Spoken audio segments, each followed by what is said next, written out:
Hiya, welcome back to my channel. It's Wendy here from Toonpish Crafts and I hope you're doing okay. Today I'm going to be making some holographic coasters. Now Let'sResin have brought out some holographic coaster moulds. They're not the normal shape type of mould. They're totally different to whatever I've seen before in a coaster mould. So I'm going to try these out. I'm probably going to do something weird and wonderful. I've got lots of things that I want to try out. So yeah, let's see how I get on with trying out weird and wonderful things with a holographic coaster mould.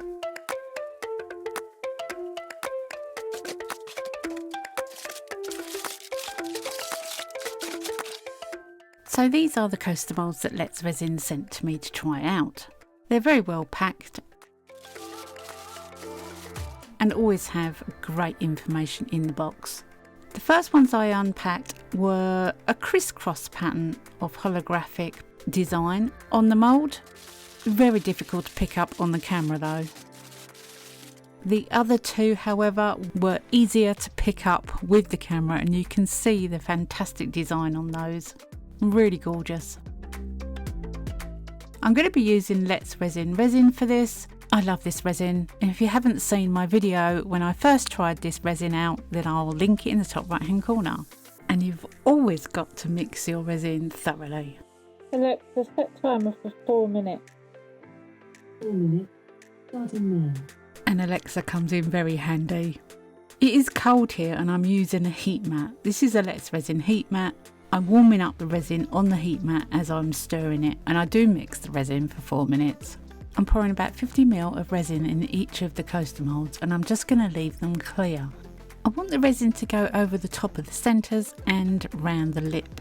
I'm going to be doing another couple of layers to these, so this is just a clear level so that you can see the design when it's turned out.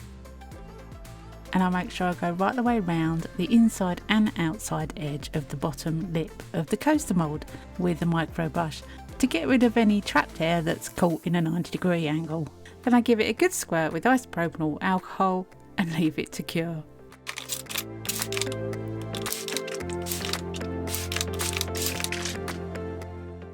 The isopropyl alcohol does a great job and you don't have to babysit it because it breaks the surface tension of the resin. Therefore the bubbles can get out easier. 24 hours later, and this is when my imagination goes a little bit crazy on this one. I'm going to use some metal leaf glue to go around the outside of the cured resin. What I'm planning to do is put foils in this mould around the outside edge. Now foils will stick to the silicone, but they're not very good at sticking, so I thought, to cured resin. Now although I thought the foils would not stick to the resin, they did, but the glue definitely did its job. Once I've done all 4, I'll let it dry. It takes about 45 minutes. When it's dry, it doesn't even look as if it's there, and it's tacky, and it is great for holding down things onto cured resin. Now I've got some great coloured foils. Usually they're just gold and silver and maybe copper. I bought these foils from AliExpress and they do a load of different colours, and I've just ordered some more too. And yes, there was a weird little chuckle there because it was just going everywhere. You see, my plan was that the foil would go around the outside edge of the mould and where the glue is on the outside edge of the resin. Now I didn't realise actually that the foil would stick to blooming everything. I usually used little foil pieces, not the sheets.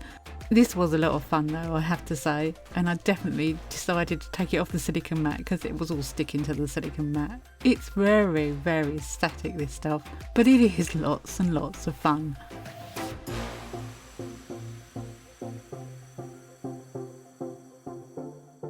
When I realised that it was sticking to the resin as well, I thought, how am I going to get it out of the area that I don't want it in? So I came up with some tape.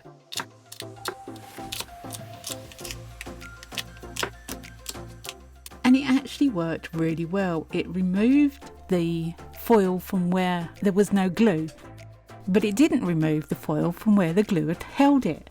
So it actually worked really, really well, and I was quite impressed actually. And the tape is great for clearing up the mess as well. How amazingly red and shiny is that? Now that is a colour that I would love to get in resin every day. Now I've got a red one, I'm going to have to do a purple one. I'm not going to put you through the whole process. Again, it's the same thing, but I do have 4 very funky colours. And this purple is my absolute favourite. I wonder why. Does anyone else here like purple? Look at the shine on that. Isn't it gorgeous? Now I don't like green. I really don't like green. However, I'm willing to use it because it is a great colour. Well, this foil is anyway. Same process. Absolutely gorgeous green. Think of that in a Christmas thing. Oh. And the last one I have is pink. How adorable is that? Absolutely gorgeous. And I've ordered some more colours, people. I can't wait to get hold of them. Beautiful pink foil. Now these are called fusible fibres, also called fantasy film. And these are the dichroic film. And I'm going to be putting these in my coasters. But first, I'm warming up my resin and I'm going to be using some glass beads. They're not beads, they're glass pieces. They're like little stones, really. I'm pouring on some clear resin onto my coasters and I'm going to be putting the glass between the front resin and the film at the back. Now, the way I was thinking was that it would give an extra dimension to these coasters, maybe change the way the film looks. Kind of looking through, not a magnifying glass, but a distortion glass.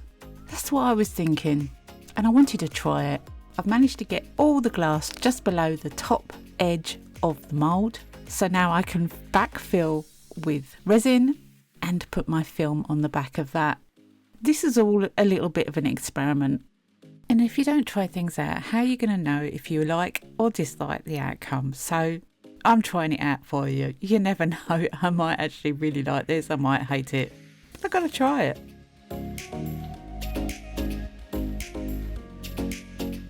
So once that resin has mostly cured, and this is only about 4 hours later, because it's sitting on a heat mat, it cures really quickly. I can do the next layer, so it's the same day. And this is Let'sResin resin. It's a 24-hour cure resin. The heat mat does speed up the curing time. So now I can put the film on the back of the glass. So taking lessons from Claire, I'm trying to put the film in at an angle so that all the air comes out of one side before it's laid down. And it does really work, so thanks for that, Claire. I'm not worried about the resin going over the back of these. I'm going to be doing a final layer of resin. But I have made a gap right the way around the outside of the film. It does not go up to the edge, so that it doesn't make the resin piece separated by the film. The film is inside the resin.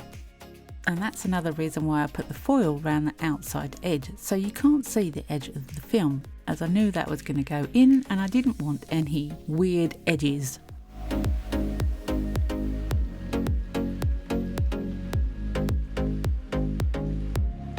So as I said before, I did do a final back coat on this. It was just clear resin. I just want to say a quick hello and welcome to all my new subscribers. I'm nearly at 10,000, so if you haven't subscribed already, maybe you would consider doing so. I plan to do a 10,000 giveaway and hopefully that won't be long. So the following day I can demould, and I do love demoulding day. This product has taken quite a few days to do because there was a lot of layers. However, the heat mat definitely sped everything up. I'm going to try and capture the holographic design on the camera. Now it's not easy, but I will try. And I had to show you the purple one first. The purple is gorgeous. It is absolutely stunning. The glass pieces definitely added a new dimension I'm not sure whether it is a good dimension or a bad dimension, but it's definitely a dimension, and those holographic moulds are fantastic. The designs are gorgeous. The foils are absolutely stunning. The colours are so bright. I will definitely be using those again. And like I said, I've ordered different colours, including a black. I mean, that just like, ugh, can't wait. The red kind of detracts from everything. It's so bright and so shiny. You can't really see anything other than the red. It takes over, but I still love it. And the crisscross design on those two, the red and the green, is subtle, but it is there and it just makes it different. I love it. Absolutely love it. And although I'm not a green person, can you imagine that in Christmas stuff? The red and the green together. Oh, gorgeous. I have had these foils in my drawer for about a year and I haven't touched them. Why haven't I touched them? I could have been using them right the way through Christmas. I don't know. Anyway, I hope you've enjoyed this one. I hope you've learned something or got something out of it. Everything that I've used in this video will be linked in the description box below. Come back and see me next week because you never know what I'm going to be up to. I might be doing a 10,000 subscriber giveaway by then. You never know. Have a great week. Happy crafting and bye for now.